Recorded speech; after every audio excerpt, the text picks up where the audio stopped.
Every diversion carries with it a cost, and that is on both ends. Well, as we reported to you last night about the Columbia-Wrightsville Bridge, a major bridge that connects Lancaster and York counties, a weight restriction had to be put in place. It was built in 1930 and it's not in great shape anymore. Good evening to you. I'm Dennis Owens. I'm Alicia Richards. So glad you're with us. Infrastructure problems like that actually affect all of us in ways you might not expect. Let's turn to Sonica Bargo for our top story. Hey, Sonica. Hi, Alicia. Hi, Dennis. The Wrightsville Bridge is old. It's nearing the end of an average bridge's lifespan, but it is still considered in fair condition. PennDOT says this restriction is how the system is supposed to work, but that can still cause problems.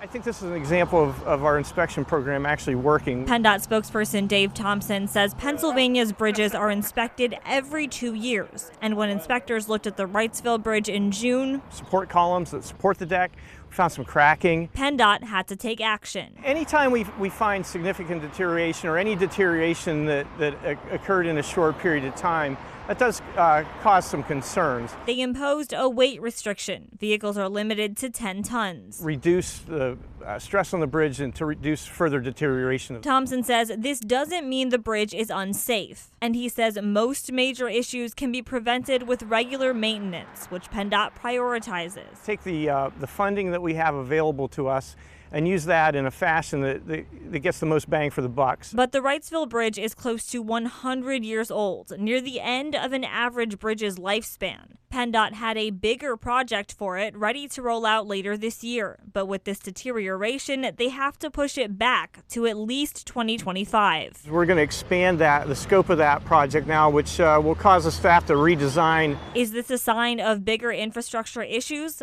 Not necessarily. Over half of the state's bridges are in fair condition. Less than 10% are in poor condition. But every diversion carries with it a cost. Megan Majensky with the Pennsylvania Motor Truck Association says even a small issue impacts their drivers. So that adds to the cost of the delivery, that adds to the cost of fuel. That can impact small businesses and consumers, which is why Majensky says PennDOT's job is so crucial. If our infrastructure is crumbling and not working correctly, then trucks can't use it.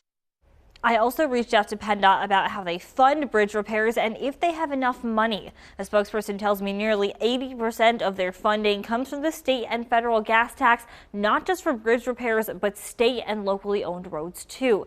PennDOT also said they hope the budget gets passed soon. Under the current version, they will get over more than $1 billion to invest in infrastructure over the next few years. In the studio, Sonica Bargo, ABC 27 News. Sonica, thanks so much.